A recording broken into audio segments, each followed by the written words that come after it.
You got your drink ready? It's live, Joe. We are live. Welcome to Tequila Talk with Joe Walsh, wonderful former congressman, and myself, not nearly as cool, but still Cliff Schechter. Cliff, good to see you. You're very cool. You're more cool than I am, and you are a fighter, and that's first and foremost why I have fallen in love with you. Same here, man. Same here. You seriously, I can tell from the beginning, you hit hard. And you know when to.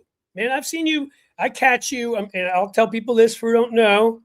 You follow Joe, subscribe to Joe. You know what you get in addition to like fiery Joe Walsh ripping people who suck to shreds. But here and there, he'll like restack somebody's picture of a beautiful sunrise or like a cute puppy. Or Joe is not, down deep. There's a little boy still who's in there crying to get at. No, in all seriousness. Fuck that. I know that, but you're not. You can say you're not a good dude. You're a good dude. Cliff, thank you. As you sip that tequila, I need to do that every now and then on social media. Just post something that's not day-to-day stupidity. Do you do that, or let me rephrase it. Your kids are still younger, way younger than mine. Like, how do you escape every week a little bit from the stupid fucking shit? Well, on there. We've got cats who I love. So I'll put up some of those guys' pictures.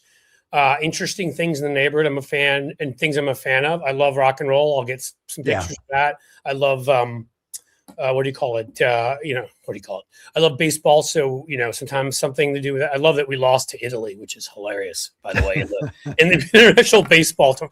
They're like, hey, come on, what you doing? And then they beat us. I could do that. I've got my Sicilian hat on because of my Have you always been a Reds fan? No, I literally grew up. Yankees, right? Yeah, my dad grew up in the Bronx, like blocks from the stadium. Okay. And by the time I was born, my parents were living in Manhattan. But like that was a shrine. Like he'd take me up there. I remember the day, and it was here in Ohio, of course, damn it, that Thurman Munson died. In 1979, I was 7 years old, crying my eyes out. I remember my earliest memories are either like Star Wars or the Yankees World Series or that. Like Reggie hitting 3 in 77. I was 5, and I remember that. So cool. I find, and right now I find there's so much good streaming stuff that I can find that like I just watched Black Rabbit. Oh my God, do I love that show? Oh, I mean, did you watch that? No, I have not yet heard about it. Can I tell you something funny, my Mr. Political Brain? Yes, sir. And let me finish this and don't interrupt me with a laugh. I had never heard of the show Veep. I was in Congress. I was doing my thing. Had never heard of the show. My wife and I, a month and a half ago, started binging it. Oh my fucking God, Cliff. I love Veep. Whoa. To me, it's the writing's really good, but Julia Louis-Dreyfus is fantastic. She never got the credit she deserved for Seinfeld, where she's hilarious on that. We talk about the men on there. I think she's funnier than Jason Alexander is pretty hilarious, just because he would show every bad quality a man has, which I love. But in any case, no, I think that's a great idea. So I'd heard of this, but think about what I do too. And a show I'd never watched. And I haven't binged it as crazy as you have yours, but Scandal. I'd never watched Scandal. I'm like, I should really watch that considering like that wasn't fully my job, but on campaigns, like there were aspects of it. I did have moral boundaries I wouldn't cross. That's cool. Hey, I want to and I know you have this is the magic of the Joe and Cliff Tequila Talk. Oops, tequila, we got a sip. I know. Right? There you go. Right. Cliff, by the way, Inside Baseball, everybody who's listening right now, come on in. Cliff is the captain of this train, and he spends days on an elaborate show plan. Boom, boom, boom, down to the minute. And then he and I get together, we just fucking go off on a totally different tangent. Before we get into the second part of that was right. The first part of that, like, I don't know if you went to that planet in Interstellar where like a minute was like 3 days, but I don't put a minute into it, but I put a half hour, 40 minutes into it. Like it just, cause I still want it. I like it to be a guideline. I can take a look at it right now and say, welcome to Tequila Talk with Joe Walsh and Cliff Schechter, and also say, you know what they say? Tequila's cheaper than therapy. Love that. Love We're that. making those shirts. We're going to make all that merch because tequila is cheaper than therapy. I want to get your thought on one big picture question before we move to the show. Yeah. I got a guy who was a big supporter of mine, and we were talking about post-Trump, and he was talking about potential candidates running for president. And I said, oh, he can't or she can't. They got on the Republican side or Democratic or both? Both. And he gave me a couple names, and I said, no way. He's got skeletons in his closet. She's got skeletons in his closet. And he said that Trump was a one-off. Like my thesis, Cliff, was post-Trump, it doesn't matter if a candidate has skeletons in the closet because that guy just busted that rule and broke through that wall. But this guy, the guy I was talking to, Cliff, said, no, Trump's a one-off. He's Teflon. It's not going to, we're not going to live in a post-Trump era where everybody now can be a liar, a cheat, a corrupt, blah, blah, blah. What's your thought on that? Do you think I'm of two minds. I'm not trying to be like, oh, both sides, but I do think there's two truths. One, he's no doubt in general lowered the bar a lot. Completely. And you've seen that, right? Like candidates, and I don't have a problem with this, by the way, but candidates cursing, good, fuck, I like that. Candidates acting in a more casual way. Like, the bar has been so lowered that this asshole wore a hat when the dead troops bodies were coming in at Dover Airport. Here, as I sit here wearing a hat, but this is Tequila Talk, a little different. Yeah. That dignified. I mean, I'm sorry, there are times where you just need to dress up for the occasion. When you sent people to their death for your stupid war, you can take the fucking hat off and comb your hair or whatever that crap is that you call hair. Okay, so he's going to lower the bar, I think, in cultural ways. We've become much more culturally trashy, like low class, willing to play his game, insult each other on like Twitter and some stupid post. Like, but could a candidate with his background? He's a serial adulterer. At least 24 women have credibly accused him of harassment, rape, sexual assault. Could another candidate with that history run for president in 2020? So here's the second part of my answer. The first part is the bar has been lowered where I think everybody can get away with more, not close to what Trump. Okay. Trump has, again, and I don't get it, but he has charisma. He gets this unique charisma that cults form around him. He's willing to say anything and whatever, but it's not just that he's willing to say anything. Ted Cruz is willing to say anything. Elon Musk is willing to say anything. Tom Cotton is willing to say, their personalities are shit. Like, they're just not likable people. They're not funny. They're not interesting. Trump makes these jokes and he's usually punching down, and I don't enjoy them, but it makes people laugh. Like, he doesn't, when he gets up on stage, he riffs, he doesn't take himself too seriously. He's got this, I call it like right-wing charisma that the combination of that and a lot of conservative dominance of media and the cultural landscape, I think allowed him to sneak through. Remember, he still lost the popular vote the first time. Is he a one-off when it comes to skeletons? So, okay, that's a simple answer. I think he's a one-off unless within 100 years or 50 years, there's something exactly like Trump again. Right now, there again, not like I've seen every state rep who's Republican. There's not one Republican I look at who could pull off anything like him. Cliff, I'm not just talking Republicans. Could a Democrat run for president in 2028 who is a pathological liar? Yes or no? Yes. Could they? Really? I don't think they could have the same issues Trump has, because the Democratic Party cares about different things. But let's say you're a pathological liar and what you're saying are things that Democrats like. Would the Democrats nominate a pathological liar? Because my former party had no problem doing it. I don't think they would, but I think that with people that are willing to talk, and sound like they're talking plain, like populists, people are tired of the DNC. They're tired of the weak leadership. They're tired of all of this kind of stuff. You wrote something, and we were going to talk about it maybe this show, about Graham Plattner. That's why he's done so well. That's why Mamdani did so well. I mean, this has been shown in different places by different people. It's why Sherrod Brown's always done well. I agree with all that. We want fighters. I'm a fighter. You're a fighter. Yeah. I get all that. But I don't think a pathological liar, right? Like, let's put it this way. I think what's his name who came close, Andrew Yang. I think he's a pathological liar. I've heard him change his positions on people issues. I don't know the guy ever had any core. He just kind of ran because it was there. I think very seriously he could be a pathological It's part liar. of what I worry about, by the way, with Gavin Newsom, because I don't know who or what he is.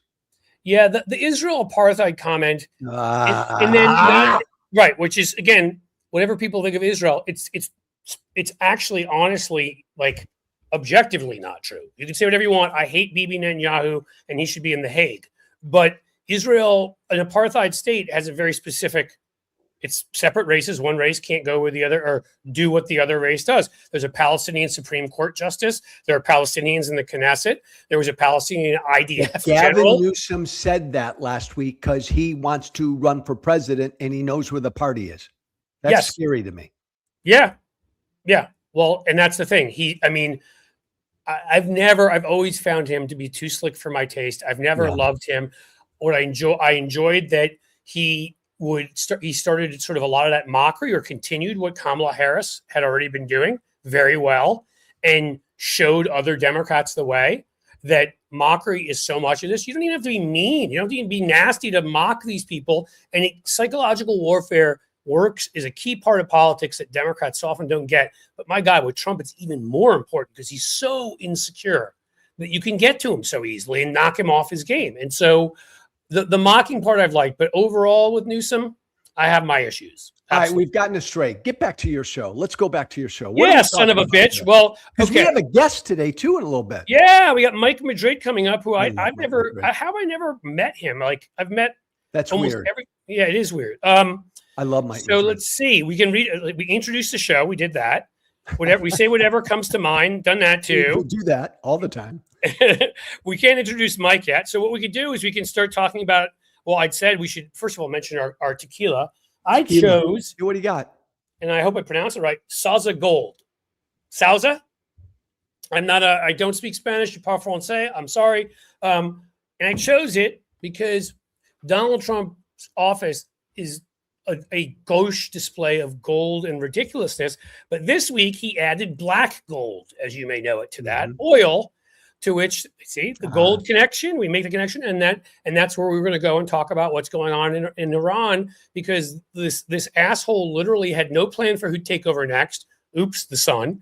He had no plan for what he would do for regional stability when you've got the Taliban on one side and Iraq and chaos on the other. He didn't obviously do it constitutionally, so he didn't. It's broke illegal law, so it's illegal, right? They've committed war crimes, numerous of them. They're blaming AI for how they blew up a school with 165 schoolgirls in it, 7 to 12, and I don't care what that makes me sick, and that's worth another conversation, folks. That ChatGPT is helping the war effort switch to Anthropic, but okay. But like this thing they did, David Schuster just wrote this great piece about it where they sunk this frigate ship. Yeah. It was 2,000 fucking miles from Iran. It was near Sri Lanka. It was nowhere close to even what they're calling the battle zone. So we start this war, we start bombing, and we do this peaceful ship that wasn't at war goes to like some collaboration near India, and it was like an international festival of celebration. These men are on the way back, and this is the way I like to put it so people can think about it. They have no way of knowing at that very moment while they're going through the Indian Ocean, and they're thousands of miles away from their homeland, that they are about to have their boat torn to shreds by a torpedo, which we haven't used since 1945, that they themselves will either be torn to shreds, burned by oil fires, largely will drown, and all because Pete Hegseth fucking felt like it. No reason to do this to these guys. No reason. I love, because I'm not a detail guy, I love to post and say shit that's like 30,000 point view, 30,000 foot above the clouds view. This is what the world looks like right now, with a pathologically dishonest, sociopathic, deranged madman as the leader of the most powerful country in the world. I mean, this is what the world looks like. It's and utter people just like him, below him, like Hegseth, willing to, enjoy it too. Yeah, and he's extending his chaos and danger around the globe now. You nailed it. We still don't know why he launched a war. We still don't know what we're doing. We still don't know what the end game is. And by the way, again, Cliff, I'm a little older than you. In my lifetime, Not I've never as much as you think, dude. I've never had an American president in my lifetime send this country to war and not fucking get in front of the American people and say, here's why. Here's why. Not even a slight explanation. Just nothing. None. I am your king, and I do not deign. Well, that's it, Cliff. That's it. In a way, you almost can't blame him, because my former party has trained him like a SEAL to believe he can do whatever he wants. By the way, and maybe I have to say quickly, you know what? I can't blame him either, because your current party and my party's leadership has trained him like a SEAL too. They're not as bad. I'm not saying there's bad, but what repercussions does he fear from Schumer or Jeffries on anything? None. And yeah. So of course he'd think he can do whatever he wants. We don't have a Congress. Nope. The Justice Department is his personal law firm. Don't have a judiciary, or at least a Supreme Court. Yeah, of course he can think he can do whatever he wants. I almost don't blame him. Yeah, I mean, but I almost don't blame him for the doing whatever he wants. It's in the deeds. I would do all sorts of crazy shit. I probably just would start blaring Guns N' Roses out of the White House 24 hours a day, But drinking tequila all day and night, like I'd pull, some of that action, Chester Arthur kind of shit. But he was a drunk. It's all good. Yes. Nice, good lamb chops too. Yes. But the thing is, again, it's like with the little girls at school. It's like with the people murdered by ICE. The human side of it. I mean, when I think about those sailors who were not, nobody knows for even the slightest fact they supported the regime in power. They may have been forced to join the military. They're just doing their jobs, these 130 something plus men, and he mass murdered them for fun. And the thought doesn't even go through his head. Well, these are 130 men that might have wives, children, future dreams, lives. Maybe they support democracy for all you know, which he doesn't. Yeah. Agreed. And they're dead now. They're murdered. And that is just insane. Completely. And before we bring Mike Madrid in, I agree completely. We know Trump lies about everything. We know he lies as he breathes. So no lie should shock us. But Cliff, he's been lying about dead school children for the last week or so. Literally lying about, and I get pissed off because I deal with Trump supporters every day. And if I had $1 for every time a guy told me, Joe, he's a real guy. He's a tough guy. Donald Trump's the fucking opposite. He's a real guy. He's a real man. He's a chubby, bone-spurred fucking wimp. I mean, hey, Cliff, when you fuck up and do something wrong, what do? I actually, honestly, go out of my way, and maybe too far sometimes, I think. And I think I'm being honest here to try to say this is on me. Amen. Even stuff that's not on me, because the captain of his ship, to use a phrase, I mean, I've fucked up plenty of things. A real man doesn't lie. And when a real man fucks up, a real man takes accountability for his fuck up. We, this great, good, decent country, unintentionally, accidentally bombed a schoolhouse in Iran. A real man would have said what you and I just said. War sucks. We never target innocent civilians intentionally, but we did it. It's on us. I'm sad. I'm horrified that it happened. We own it. That's I think it strikes you as the kind of thing like Obama would have come out and had tears, maybe Biden too would have come out. Hell, George W. Bush, it strikes me as the kind of thing that would have come out teary-eyed over this. You know what? Like Trump, it's nothing. It's you make a great point. You and I could rattle off every Democrat and Republican president in history, and they would have reacted like a normal president, a normal human being. We can also rattle on Mike Madrid if we'd like, because he's here. Is he here? Is Mike Madrid here? Yes. I mean, I don't know. You're like the captain of the ship. I know, but I'm going to let him in unless you tell me not to. No, bring him in. I want to give him an introduction. There he is. There's Mike Madrid. Can you hear us? Yeah, I can hear you. Okay. Cliff, can I introduce Mike Madrid, please? Oh, of course. Because I adore Mike Madrid. You shut up, Mike Madrid. Let me say what I'm going to say. Cliff, I adore him.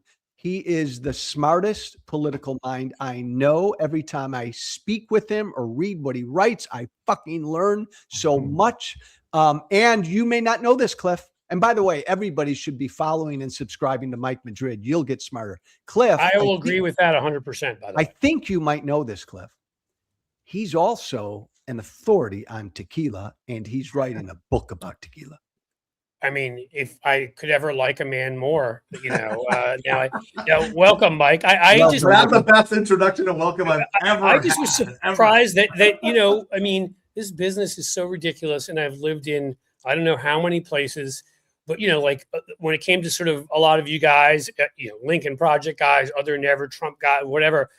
I knew most of you, having written ads for Biden. Well, you already left him in 20, but having done stuff for Bloomberg on an issue that Joe's passionate about, which is gun safety and taking guns out of people's hands. You're such a jerk. I just ended up coming across so many of you folks, and the fact that you and I have never crossed paths is just so strange to me. So it's great to meet you. I know your work. I know I've seen what you've done, and obviously, when it comes to your analyses of the Latino vote, I read them. Yeah. He's the expert on the Latino and Hispanic vote. He's generally an expert on all things political, which is Michael Madrid, where I want to start you. I'm going to ask you. So good. Keep going. No, right. Just have Cliff and I talking the whole show about Mike Madrid. We see lots of nice things about people who are non-MAGA. That's our rule. But the difference, Mike, is because I come from MAGA, I do not go after MAGA voters like my friend Cliff does. But they're fucking morons. I'm kidding. I did that for a joke. I actually, what I say for me, for my soul, is MAGA electeds, I fucking rip to shreds, and MAGA voters, I really, really try not to, and I fail sometimes. You fail all the time. Okay, that's true. Michael Madrid, I want to start with a big picture question. Here we are. It's March 12th. 2026. We're how many months out from the midterm? Give us, Cliff and I, and everybody listening right now, top of mind, what's the most important, interesting political story, trend, something to watch right now this midterm year? Grab one. I've been doing this a long time, and I know I wish I could give you a short answer, but I'm going to keep this very brief. Is it Corey Lewandowski losing his job or no? Josh. Okay. Corey will find he always lands well in MAGA world. Yes, he does. Not worried about Corey. Yeah, literally. I have never seen the fundamentals of a race, of a campaign environment developing so strongly against a party as I have seen at this moment. Ever. I mean, you could say 1994 was brewing right against the Democrats. I was a very young consultant at the time, and so I didn't have the breadth and experience that I do now as an old guy. And you could probably see that coming. But again, the Democrats had held the House for 40 years. Nobody was expecting this real wave transition. There's so much arrogance at that point Yeah, this now is something fundamentally different. It's like the 2018 cycle, Trump's first midterms were really bad. The fundamentals were not good at all. But now you have a really bad and getting worse economy. Remember, 2018, the Republicans lose like 40 seats. That's when we first started using the term blue wave. And the economy was really good. Like now the economy is like really, really bad. And we just stepped into this morass in the Middle East. And there was no Epstein thing going on. And there's Epstein, like the Trump, it's bad. Like I've never seen it sucking down this bad. The political swamp, the mud is just, they're up to their eyeballs, and they don't know. They know it's going to be bad, but they can't like acknowledge it. That hiccup comment that John. Hey, Mike, before Cliff jumps in, one more quickie follow-up. Yeah. Not that I care, but I do care. Is there anything that party that has all the fundamentals against them can do in the next 7-8 months? Well, 7-8 months, again, blah, blah, blah, long time, right? And all of that. But like, that's why we look right now. I mean, the horse race polls it shouldn't be telling us a lot. The generic ballot doesn't tell us as much as it used to, but guys, it's like, I've never seen crazy, isn't it? You could be at a Dem plus 12 environment. Like the Hispanic vote shifted 50 points in Georgia. That's something I want to talk to you about in a little bit. I've never even heard of that. Like I keep telling people I've never seen Cuban Republicans voting with Dominican Republicans in the Miami, right? In Miami race, and then you look at the New York City race, and then New Jersey and Manassas, Virginia, and California and Texas. I've never seen, as somebody who's been watching the Latino vote this closely, all of them moving in the same direction. And the reason why I've never seen it is because it has never happened, and it's happening right now. Which is amazing. I mean, so I just was going to say, I'm not obviously an expert in Latino voting patterns, but overall, I got my career started at 2 polling firms and understand the fundamentals of polling pretty well. Yeah. And I'm going to echo, so I can't speak specifically, but I've seen it, not just Latino vote, young men who voted for him have just, 30, 40, 50 point changes. Like, it's insane. And the only thing I can think of, and again, this is before we had the kinds of accurate numbers and whatever I can think of, is like 1930. Like, the system is breaking down to such a point that people who have thought of themselves as part of like the inside structure, the ones who thought, I'm okay, farmers, ranchers, like these people who thought through other things they were going to be okay, are now like, like you think of the Dust Bowl and everything, they're all just like, we are completely fucked.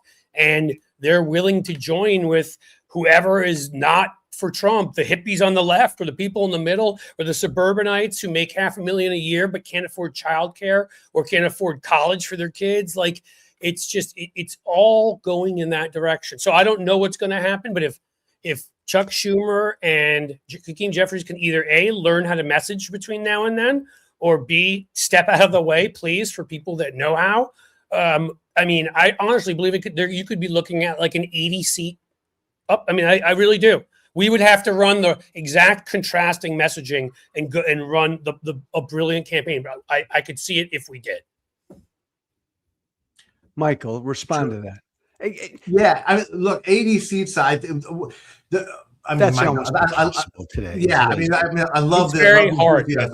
But what you're saying is essentially correct, which is everybody's modeling for like a Democrat plus 3 or 4 environment, right? And they're looking at the generic ballot thing.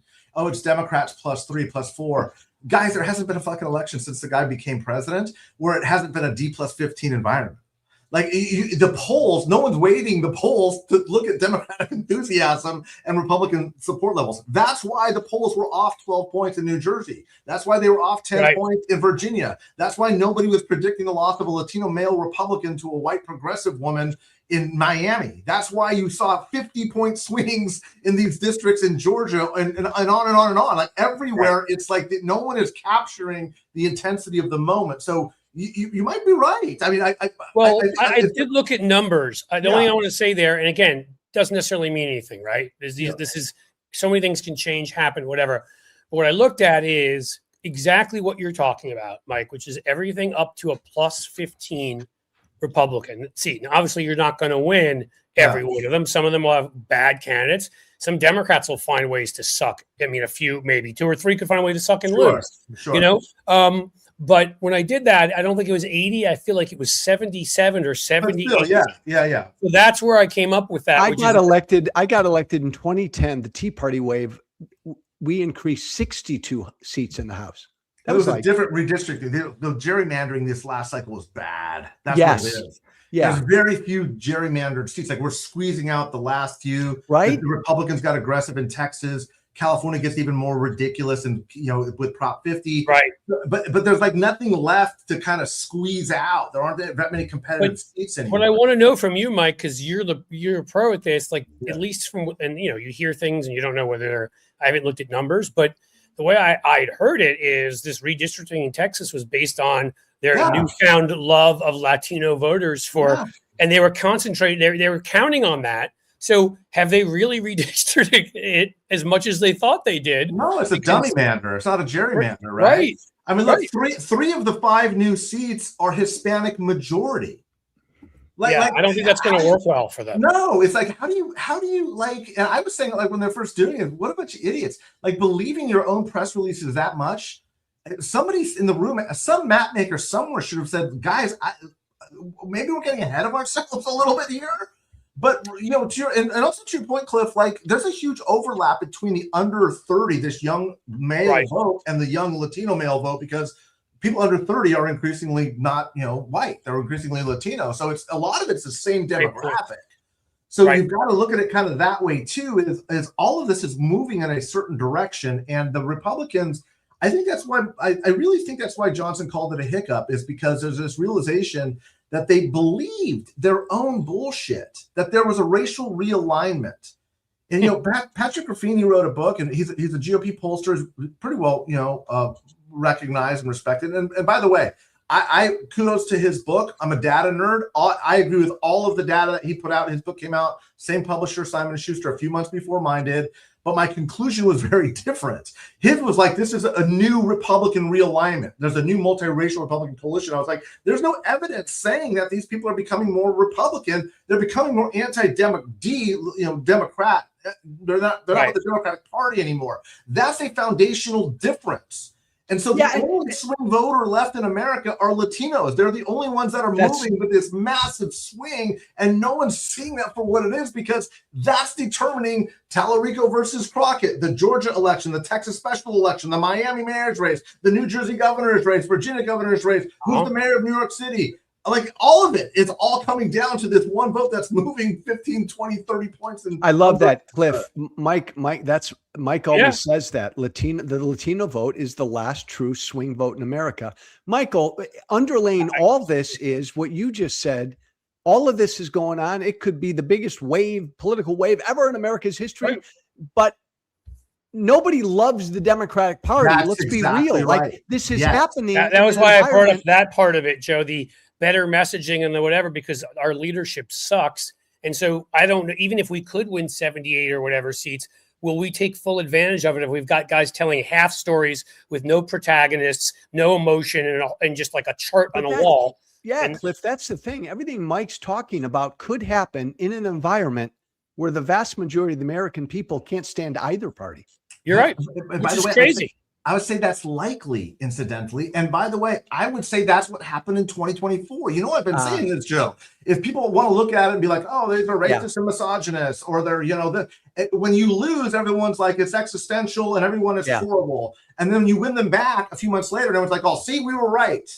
And look, the Democrats made the same mistake that they're very likely to make this year in 2018. Donald Trump, it's a pretty common mistake they make, I think, pretty constantly. And it's not just the Democrats, it's the Republicans do the same damn thing. They made the same mistake after the 24 election, and it's the most obvious, basic, data-driven solution, and both parties refuse to see the obvious. Let me just tell your listeners real quick what the answer is. Yeah. Here's the big secret to building a permanent, or at least a generational majority in America. You need a multi-ethnic, multiracial, working class agenda.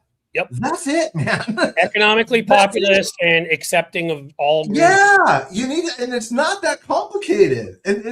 But both parties' heterodoxies don't allow for it. The Republican Party will never ever accept being a multiracial, multi-ethnic America. It's just too big part of the base won't do it. And on the left, the Democratic Party still believes it's the FDR party. Man, it hasn't been a working class party for 15 years. Yeah, well, that's where the real thing obviously I'll speak from the Democratic side is, you know, I mean, FDR was, you know, wealthy as hell and still said, I welcome their hatred about all the CEOs and the monopolists and all of those people.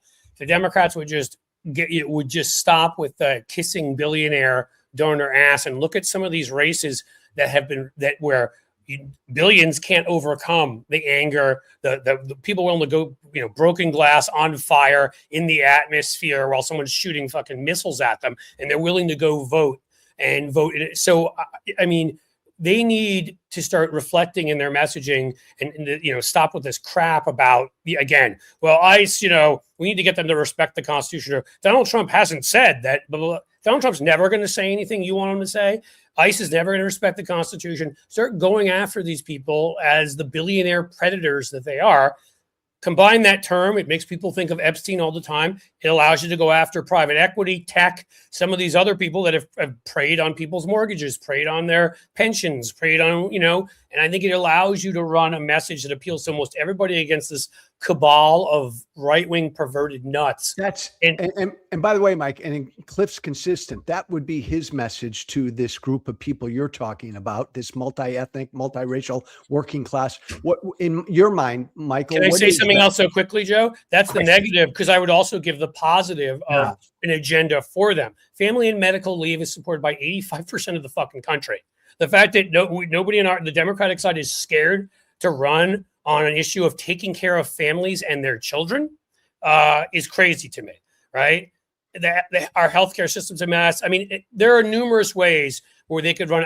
And the one I told you that would be my favorite, the one I would do in a second. Everybody knows Congress insider trades, all this ridiculous stuff. Not only do you need to push on that front, but when Reagan changed the rule in 82 and made it so that you could buy back your own stock, before that it was considered stock manipulation, like, which CEO is not going to be like, hey, I've got lots of options in there. I think instead of paying workers more or R&D, I'm going to buy back our stock. Like if they were to stand up on some issue like that, I think Michael, respond to this. What is the message to this multi-ethnic, multiracial working class cohort? So I think it was great I think what Cliff just did is a perfect setup, because the intensity is on what we're against, the negative. And so I'm glad he did bring in the positive, what we stand for. But let me say this, and this is the lesson that I think Democrats haven't learned since the Reagan years. The working class does not believe government provides solutions. They don't.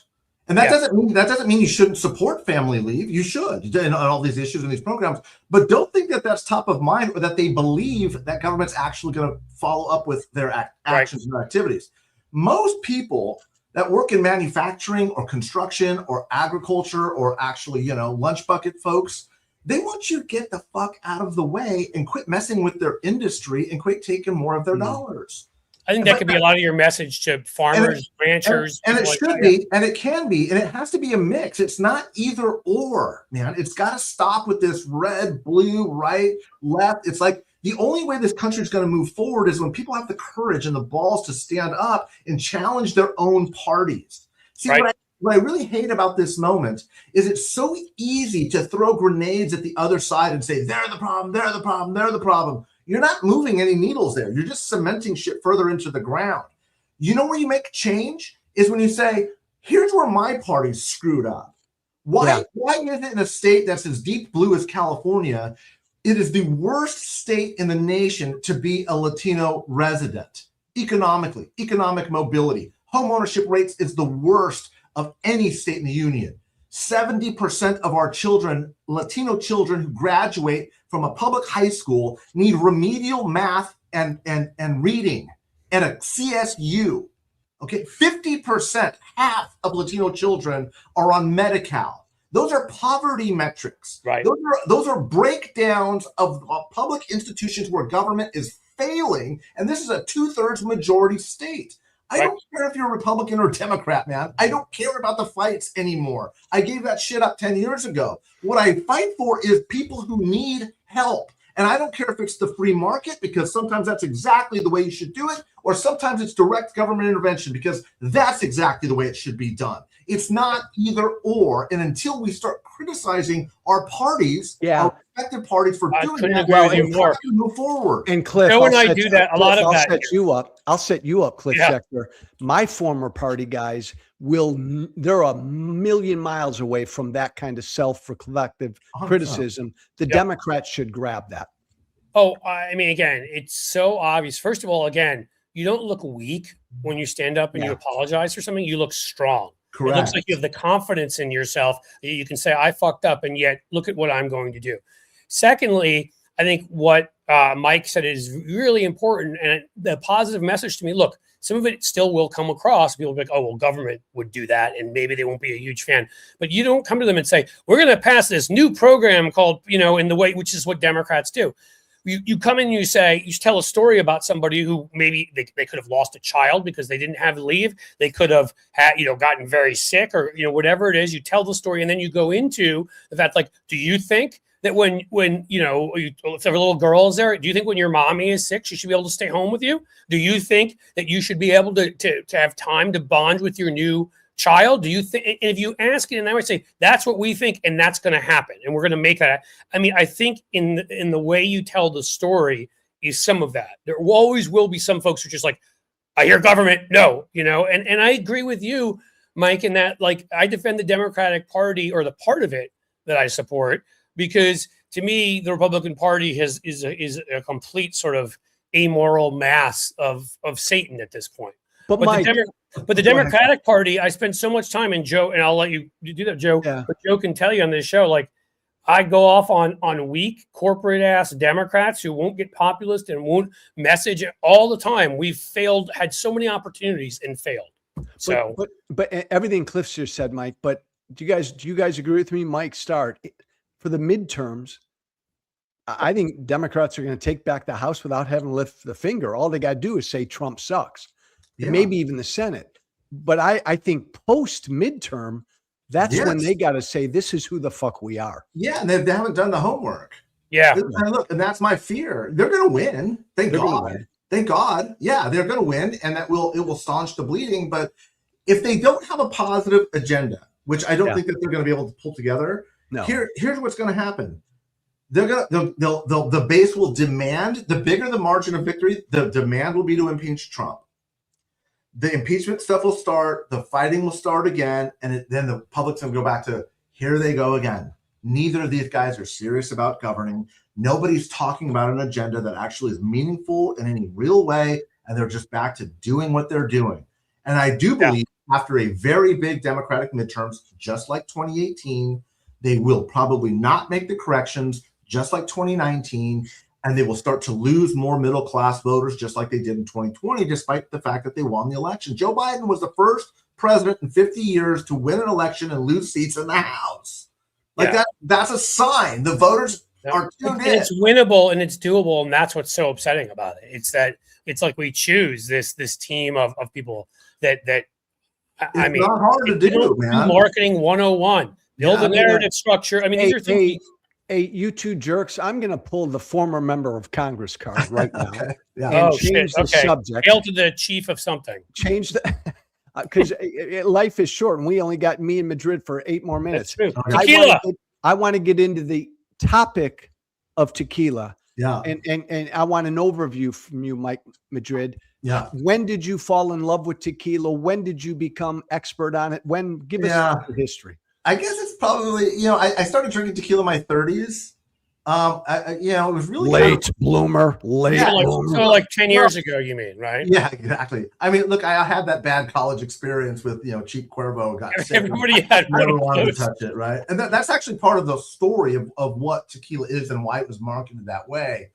But when Patron kind of did its big thing with Patron Silver, it's like it was a reintroduction, a remarketing of what the tequila spirit was, and that was when I got really intrigued by it and started to learn the difference between the silvers and the anejos and the reposados and why they were made and how they came to be. And of course, I own a home in Puerto Vallarta down in Jalisco. I had to say this quickly that I had some friends of mine who actually I worked with, I think it was 2 cycles ago, call me and like, we're staying at Mike Madrid's place. I guess you put it on the market, and they didn't know it until they got there and somehow. That's why. Well, I gotta have the two of you down there. We'll do a live show down there. I'll open up my private reserve because I have an amazing collection of mezcal. Open up the private reserve, Cliff. All right. See, we knew we were doing this show for a reason. I have a tequila room at the house.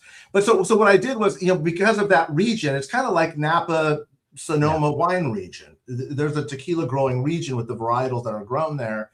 And I became really fascinated then going to the town of tequila and the tequila volcano, which is oversees this valley and this incredible, agave blue field for just forever. It's just the most extraordinary sight. And then the history of the spirit, right? This has become, it's not the only New World spirit, but it's the most famous one. Yeah. And it's the agave that was cooked and distilled. They used to make in the ancient days, the Aztecs called it pulque. And then what happened is you brought in New World technology, distilling techniques. And so it was New World technologies and Old World fruit, the agave, that created this new spirit. And the thing about tequila is it's kind of the one spirit that, makes you, jump up on the bar and sing and dance. Everything else kind of brings you down and makes you depressed, right? And so I as I started going through that, I'm sorry about the long wind up here, but no, but this is good. We want this. yeah. And Mike, point in fact, you are actually wriing a book about. I'm writing a book. Yeah, the book is called For the Living and the Dead, and it's about the 200 year history of it's the rivalry. Cool. It's the rivalry between the Jose Quervo family and the Zenobia Sausa family. There's those are real families. Those are real people. Like Sauza Gold here is that? Yeah, that's the Sausa. Yeah, that's a real. The Sausas are a family that have been growing agave since the 1850s. The Quervos started in the late 1780s. Zenobia Sausa, the patriarch, used to work for Jose Quervo, and they had a falling out, and it became a rivalry. It's a Hatfields and McCoys. It's a Hatfields and McCoys. It's very much, and those regions, all those lands are not owned by just the two of them, but they own most of the land there. And so whether it's, you're drinking Tres Generaciones, which is 3 generations of Sausas, almost all of the tequila names that you're reading have something to do with the family history. Most people don't realize that. They're just kind of brands, but most of them I've been learning. That's been one of the best parts of this is because I knew I started to really like the drink, and I went through that experience again. I was 18, living in New York, getting to bars, and I somehow came up with the idea that I would have 18 shots of tequila for my. Don't do that, people. I think at 12, I picked up some money off a bar that wasn't mine, got thrown through the door, and have never done that since. But because I, of course, vomited, which I didn't do very often, I couldn't drink it for like 10 years after that. And I started slowly again, like with tequila sunrises and, margaritas, whatever it might be where I could have it. And then I came to the point where I just was like, I really like this, and I need to start getting the other ones. My story, guys, is so basic. I was a vodka drinker until 8 years ago. I was under a lot of stress. I went into a doctor. He said, drink tequila. It's the best spirit for your gut. Yeah. Period. Yeah. I've never. Now I'm even happier. All right, Michael. It's something to do with the agave. He said it's exactly right. Gut spirit. It's good for your gut. It started to be using as a medical elixir during the Spanish flu epidemic in 1918. Oh, wow. And that legacy has stayed with Mexican families forever, who they still like. Every little flu you have is like a little bit of tequila and a little bit of lemon, and it kind of is a cure-all. But the agave spirit it's a very unique thing, including the drunkenness or the buzz you get is very different. Hey, Mike, what's your preference? Not in brand, but how do you best like to drink? I like it silver, and I like it just straight to sip. Good tequila. I like it with a cold beer. Usually, I'll just have a taste of beer. But I'm not shooting anymore. Like, I'm way past those days. You just have a cold glass. I like it run over ice and just drink it a silver. The reposados and añejos, they're aged in barrels from other spirits. That's how they get their color. And there's nothing wrong with that. I mean, if that's your preference, that's fine. Right. I just like it kind of a pure. Hey, Matt, go ahead, Cliff. I like the sound of the cold drinks and everything. Just was. I'm not a cold beer alongside of it. It just sounds delicious. Go ahead, Michael. Just one technical question for the tequila lover who doesn't know anything about tequila. Silver. When we say silver, blanco silver is kind of the same thing. Yeah. Sorry, it's the clear, no color. That's what the actual spirit. When I take you guys down to the Tequila Valley, we'll take you down. It's the second time he said it. Go ahead. Second time means he has to do it. Yeah, no, I would love to. We'll go down to the actual distilleries, and you can see the actual process of how they cook the agave, because it's cooked. These big agave hearts, and you'll see the men with the Mike, for the record, if you take Joe Walsh and Cliff Schechter down to that, what'd you call it? The tequila. It's a distillery. The distillery down there. Where they're mixing it all up. Yeah. The two of us are never coming back home. I know. This is no joke. If you guys, I would love to take you guys down this year and kind of go through the Tequila Valley with you and kind of walk you through some of the history. Third time he's brought it up. I don't see how it's not happening at this point. Yeah. And we'll see that. Hey. And it's a beautiful, beautiful place, and it's an incredible spirit and a great history. Where is it? Let me ask quickly, because I know you're going to say you got to go, Joe. Where is it exactly in Mexico? It's in the state of Jalisco. Jalisco. But it's a little city named Tequila. You have to. I want to live in a town called Tequila. I know, like, I mean, that's a place to settle is what that is. And Madrid and I got a hop, but I'm going to say the same thing that I said when I introduced him. He is one of the smartest political minds I know. Man, stay informed. Follow Mike Madrid. We have it right here, the greattransformation.substack.com. So you can go there. You go to Joe Walsh, of course, social contract. I'll just yell. Follow Madrid. Appreciate okay, you guys. for now, yeah. For now, let's stick it. Well, we're on here every week. Go to Mike's brilliant analysis. If you want to really know what's going on with elections, again, big swing voter population, you need to know. Mike Madrid, thank you. Cliff Schechter, thank you. Tequila Talk. Tequila Talk, yes. Oh, you said it. Have a drink before you leave. Bring us home, Cliff. Thanks, Michael. I shall do it. Thanks, guys. I will. All right. And here we are alone. Do I have something to rant about today? I did kind of for our last couple of minutes here, but let's see what we got left. We didn't discuss Graham Plattner, but I'm not going to rant about that alone. I could rant about, $15 million of ribeye steak. I like actually my favorite part of the whole Hegseth list is the 139,224 on donuts. They couldn't quite make 140,000. What did they leave out of there? Jelly donuts, definitely. That's how they kept it so cheap. Alaskan king crab. I like the $26,000 sushi preparation tables. That's pretty cool, as opposed to sushi or something like that. Anything else? 26,000 custom flute from Japan. Is that's in this? Nice. I felt like there was a really actually other fun one here. Ooh, $10,000 on toilet seat covers for C-17 planes. Now, you know why they did that? Because RFK Jr. goes in them sometimes, and he wants to snort cocaine. God, I'm stepping on my own jokes. So if you want to stop RFK Jr. from snorting cocaine, you put the toilet seat covers on. So that 10,000, I think, is actually justified. I don't have the kind of huge rant to go off on. I went off on the school last week. I'm sort of tempted to when it comes to some, obviously, are knowing the Russians and Chinese. Russians particularly are targeting us. Of course, Trump's still like best buddies. I could even talk about the ship that was sunk. I think I did a lot of that earlier. The sickening, just the thing that as a human, it would never go through your mind when you're deciding to blow this ship out of the water with people on there that you know nothing about. You don't know their life stories. They've never done anything to you. They may have been forced into the military for all you know, and you just murder them. You just blow them away because you think it's fun. It's a fucking video game. That's Hegseth, scumbag who had to settle a sexual assault case in Donald Trump, who allegedly and quite likely is a child rapist, as we're finding out more. What do you guys in the comments have as Homer Simpson? Donuts. There you go, Jim.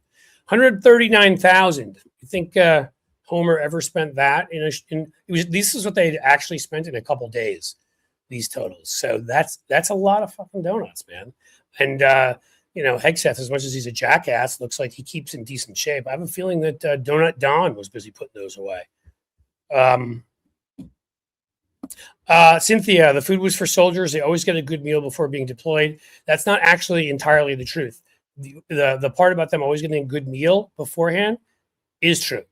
But a whole lot of this money, in fact, more than has ever been spent in the history of the United States of America, was spent in the last couple of days because it was sitting there. And at that point, it wasn't for that because there was a grand piano that was bought. There was these flutes. There was these other things like that. Those were not for soldiers. And there was much more spent when I compared it to the Biden administration. They broke the 7 million, I think it was, on lobster on like 4 occasions. They did like 4 days in a row or whatever it was. Biden had done that once.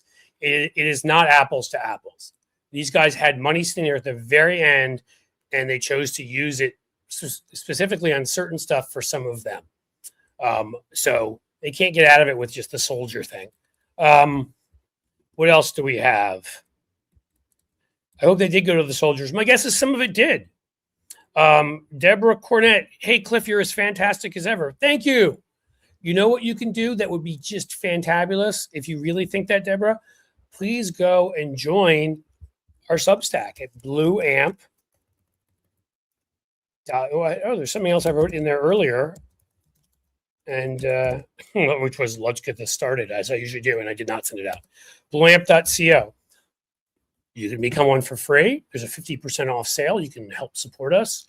That is all greatly, greatly appreciated because, you know, for some reason, we don't just get paid like a universal income to do this, which I think is, you know, unfair, but, you know, who's listening to me? Hey, look, there's Joe Walsh. He's still like, he may still be listening in the background. Hi, Joe. He even is pushing my, well, now I've got to push the social contract, that bastard, because he's not getting away with, that. So I need to look up the exact link and not just give you social contract. Social. And then actually what's cool is he's starting like a live, Joe is, with all of his, hearing myself. Joe is starting a live soon with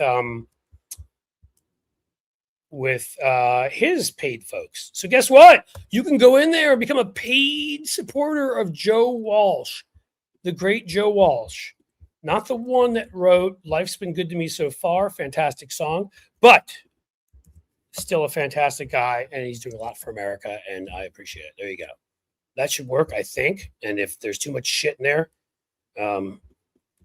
then you'll find it anyhow. Thanks for mentioning me, Cliff. Deborah, of course. Say nice things about me. No, I'm not Donald Trump. I just happened to catch that, and I really appreciate it. And that's why with all folks who, you know, are nice enough to comment, you know, on here, or nice enough to comment, whether it's in, you know, the respond to various posts that we put up on Substack or videos, I try to sort of let you know where to find us. Because if you do love us, you know, blueamp.co, you can join folks and see us more often, which we would love. Yeah, I'm sorry. Like, you know, I had such a good time tonight. Like, I wasn't in an angry mood. And maybe that's good. There's no rant at the end here, but like, just talk about general stuff, right? And the fact that, you know, it was great to have Mike Madrid on. We were able to add the whole aspect of somebody who really is sort of keyed in on Latino politics, which was great because it's going to be such an important factor coming up this year. And all these great, you know, all these great results. Again, plus 15. We've won in plus 16 seats too. So the math I was doing before, if we can, you know, I think all of us need to push our Democratic representatives and say to them, we need leadership that speaks out, that fights, that develops a narrative about who the other side is, billionaire predators, and how they attack and destroy us. Jeffrey Epstein, private equity, tech bros taking like subsidies while cutting your snap. I mean, you let people know what they're losing because of what these guys are taking. And then we could see a result. But why we're not aggressively on offense, not to mention the unconstitutional war and the unconstitutional ICE murder or murderers. There's plenty of this. This is just not, you know, it's what frustrates me because it makes me think like the fix is in sometimes with our leadership, that they've been placated by certain, you know, wealthy donors, and they won't just run because you jump out. You want to unite the disparate groups that right now could be united around a Democratic Party.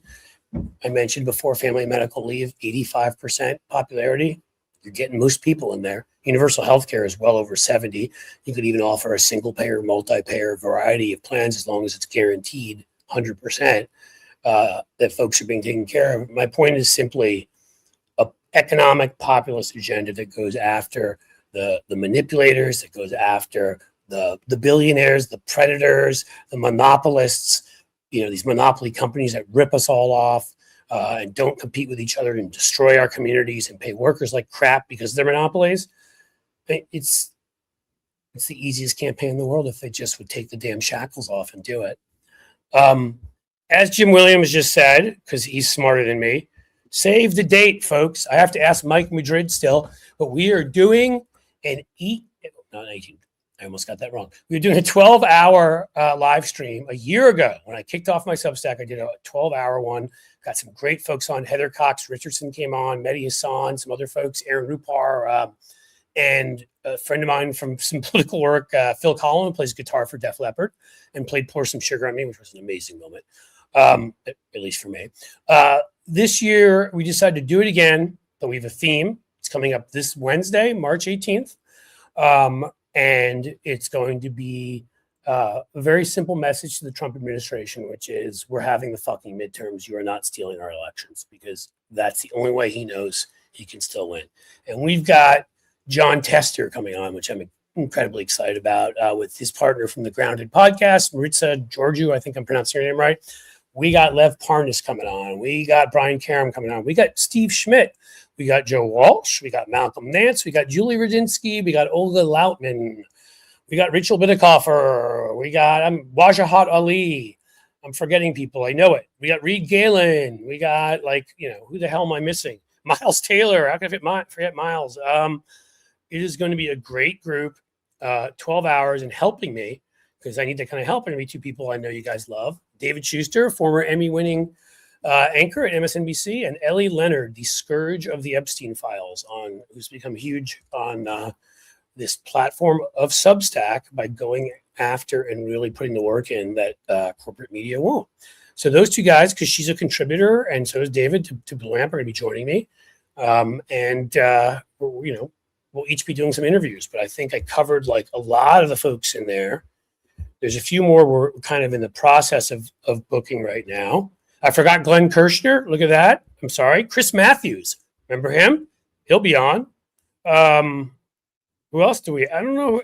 Well, we may not have anybody. I know 4 or 5 people that have told me they're coming on, but I'm not going to say people if we do not have a definitive time, because it could not happen.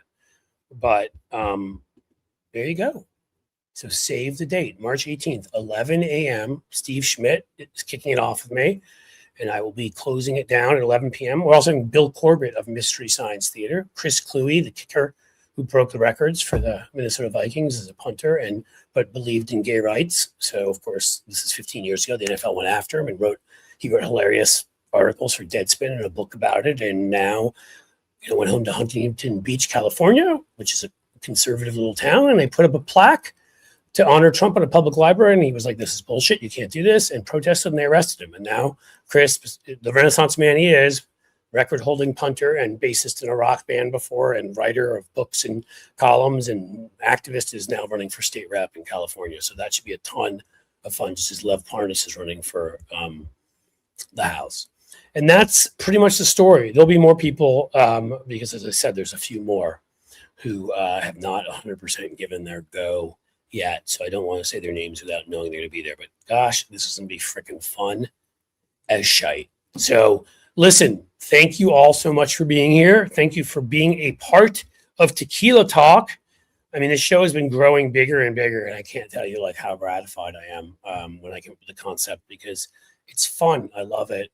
It's like we can mix politics with and find a way to get from tequila to politics, back to tequila, talk about something else, another passion of ours, something we love, and laugh and have a good time, and hopefully get you ready so that you've gotten through happy hour and you're saying to yourself, all right, I just had a great time watching this show. I just need to get through Friday now, and they're helping boost me through Friday so I get to the weekend. Lisa Hopo, is it? I will say thank you very much for. It's a great lineup. Yep, our lineup is pretty awesome. We'll be putting out more details as they come along for March 18th, when we tell the Trump guys, nah. So that's it. Please subscribe, blueamp.co. Also at YouTube, at Cliffs_Edge. Put that in here too, because we're going to start making more videos again soon. It's just been tough. You got to hire people, and they have to work out. And there's a lot of stuff that needs to go into that. But I think, my friends, we've reached that stage. So listen, thank you for watching. Thanks for being a part of it. Thank you to Lawrence Winterman for producing this. Thank you to Joe Walsh, my co-anchor here, for just always being awesome. And thank you to Mike Madrid, who's a fantastic guy. And I'd never met before, but now apparently I'm going to be touring Mexico to go try out tequila at various distilleries with. Doesn't get better than that. So that's it, folks. I'm out of here. As the sun sets slowly in the west,